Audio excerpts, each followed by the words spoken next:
Hello, everyone. Action Junkie here. Good to be back with you. I apologize. Had to take a week off for some personal stuff going on, unfortunately. So, time to get back in the saddle here and talk some Major League Baseball.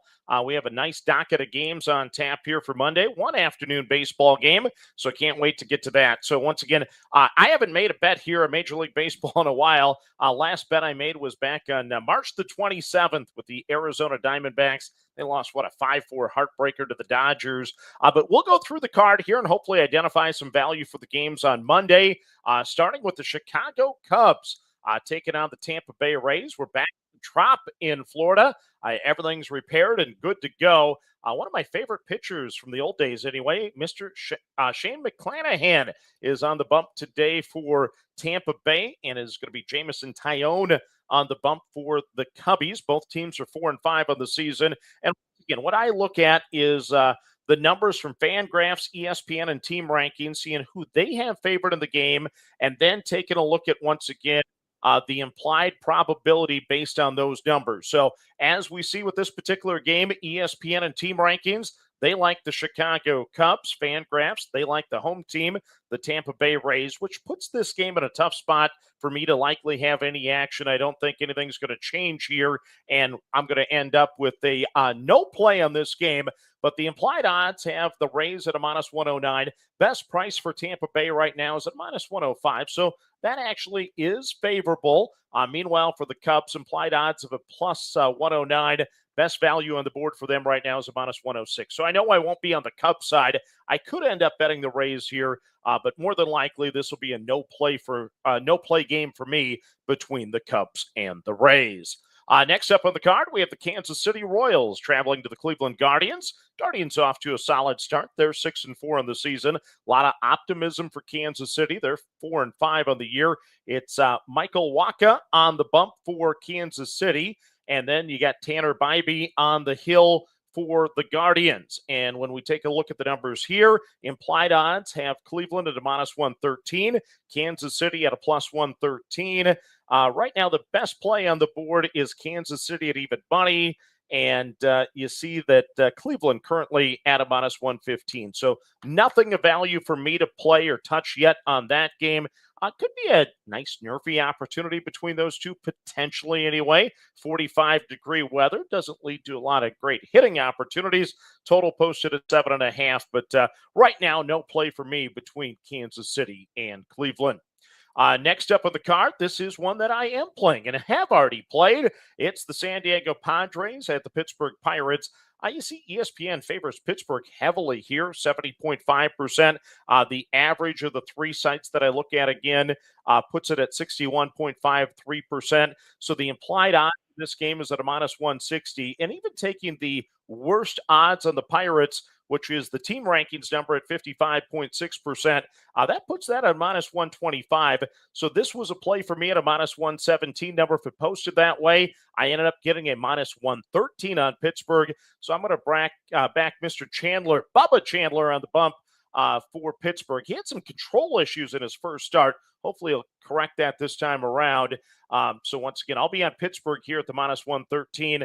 It got to the number that I wanted to see. And yeah, that's a good thing anyway for me, hopefully, with the Pirates tonight. Okay, next up on the card, it's the Cincinnati Reds at the Miami Marlins. We have Williamson and Junk on the hill here. Both teams are off to a good start this year, 6-3 on the season. You can see the team rankings numbers have this as a more of a coin flip type of game. Both ESPN and Fangraphs have Miami as a significant favorite. The implied odds, Miami, -143.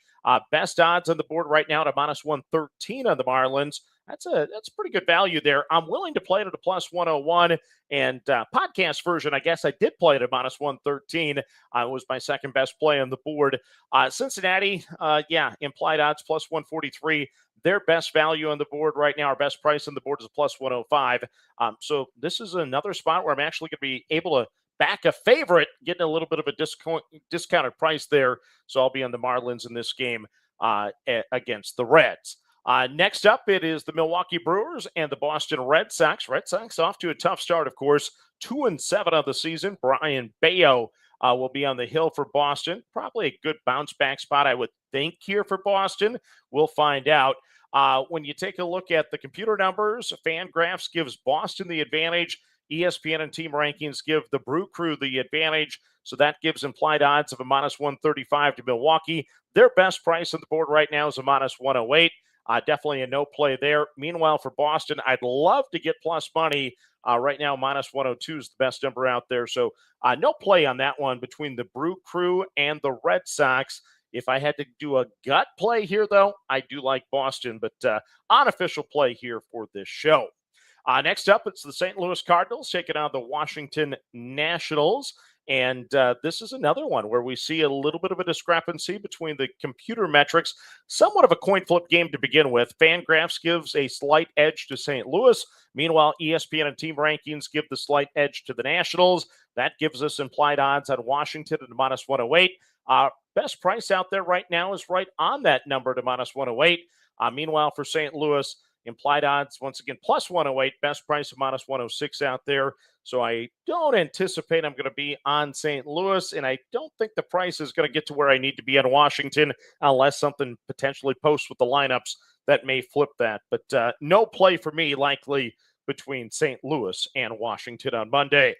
Next up, a World Series rematch, a little revenge angle here for Toronto. I was kind of hoping to be able to back the Blue Jays. Dodgers off to a 7-2 start. Blue Jays off to only a 4-5 start of the year. Max Scherzer is going to be going for Toronto. Looking at the computer numbers, Fangraphs says this is almost a coin flip game. They still do favor the Dodgers.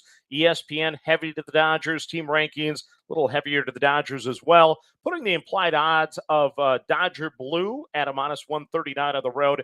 Best price is discounted slightly to minus 134 right now.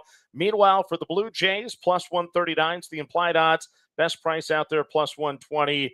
No chance I'm going to get to that plus 193 I'd play this game at. Big disconnect of the pricing here.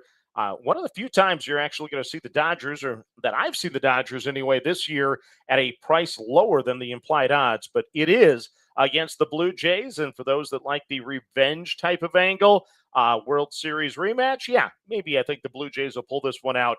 But unfortunately, the numbers are not going to justify a play for me. Next up, it is the Baltimore Orioles at the Chicago White Sox. No pitcher posted yet for the O's. They're off to a disappointing 3-6 start. The only series they won, of course, was against my Twinkies to start the year, taking 2 of 3 at home. White Sox 4-5 on the year. Another ball game where the temp is going to be about 46 degrees for first pitch. Difference of opinion here. Fangraphs gives the White Sox a nice significant edge. Meanwhile, ESPN, completely different. A major advantage to Baltimore here on the computer numbers. Team rankings, a little light lean towards Baltimore. Unfortunately, you average those three out. You give Baltimore implied odds of a minus 110. White Sox at a plus 110. Best price on the board right now, plus 125 of the White Sox. So, a little bit of value there, but unfortunately, not enough for me to get involved. Meanwhile, the best price on the board for the O's right now is at a minus 140, and that's way, way too expensive for me to touch Baltimore. Maybe those numbers will update significantly tomorrow once, of course, we have a pitcher posted for Baltimore. Next up, it is the Detroit Tigers at the Minnesota Twins. Good pitching matchup here. Coda Camper Kyle on our podcast. He played the Nerfy here with Casey Mize taking on Joe Ryan. Going to be a little chilly at Target Field, 36 degrees here on a Monday night. Team rankings gives Detroit the advantage. Meanwhile, Fangraphs and ESPN, they both like my Twinkies at home at Target Field. That gives us implied odds on Minnesota to minus 119. Best price of the market, a minus 120. Not good enough for me to touch the Twins. Meanwhile, on the Detroit side, implied odds of a plus 119. Best price, plus 108. Nothing to get involved with that as well. So no play for me between Minnesota and Detroit. Next up, it is the Seattle Mariners taking on the Texas Rangers. Logan Gilbert looking to bounce back. A couple of good pitchers there with higher ERAs just early into the season anyway. Can't panic yet, of course. Looking at the numbers, team rankings favor Seattle. Fangraphs and ESPN favor Texas. Seen a lot of those situations here looking at the card for Monday. Implied odds, therefore, give Texas a -107. Best price in the market right now is sitting at a -112, so nothing for me to get involved with.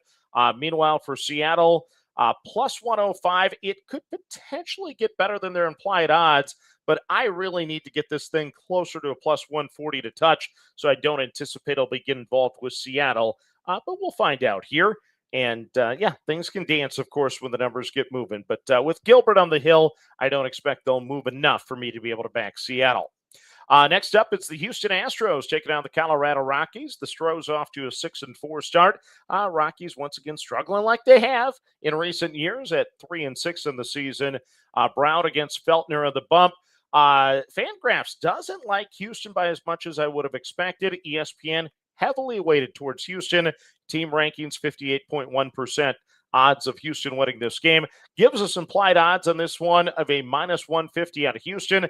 Best price at the market, -185. Not going to touch it at that. Meanwhile, for Colorado, yeah, you're getting a nice bump here.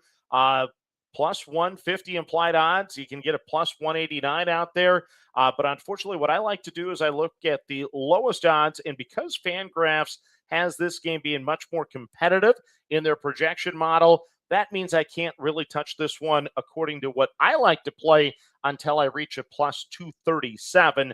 I don't think I'm going to get there, but just looking at the 150 and the 189, yeah, I could see some spots where some people would want to take a flyer on the Rockies if that number inches up a little bit higher. Yeah, should be an interesting one. Total, of course, there in the Mile High City of 10. Next up, we got the Braves taking on the Angels. Good pitching matchup here. Coda Kyle once again picked this as another nerfy. Chris Sale off to a dominant start. Yeah, you got a pair of pitchers here, already 2-0 on the season. Looking at the computer numbers, all three sets favor the Braves with Sale on the road at the Angels. Gives us implied odds with the Braves at a -134. Best price in the market, -155. And for the most part, once again, when I'm value hunting, it's going to be rare to be able to bet a favorite. I did get to do it here tonight, but with the Pirates. But other than that, it's been all dogs for me so far this season. Meanwhile, for the Angels, implied odds +134. You can get a +139 in the market right now. Really, I would get involved at a +162. That's the magic number that I'm looking for. Don't expect to get there with Soriano on the bump. But if there's a lot of Chris Sale love overnight and early in the morning, maybe it could get close to that +162 number to get involved. But nothing for me yet anyway to touch on that game. Next up on the card, it's the Philadelphia Phillies at the San Francisco Giants. Phillies off to a 5-4 start. Slow start for the Giants this year at 3-7. I know Coda Kyle is a big fan of Painter on the bump for Philadelphia. Then you got Hauser going for San Francisco here.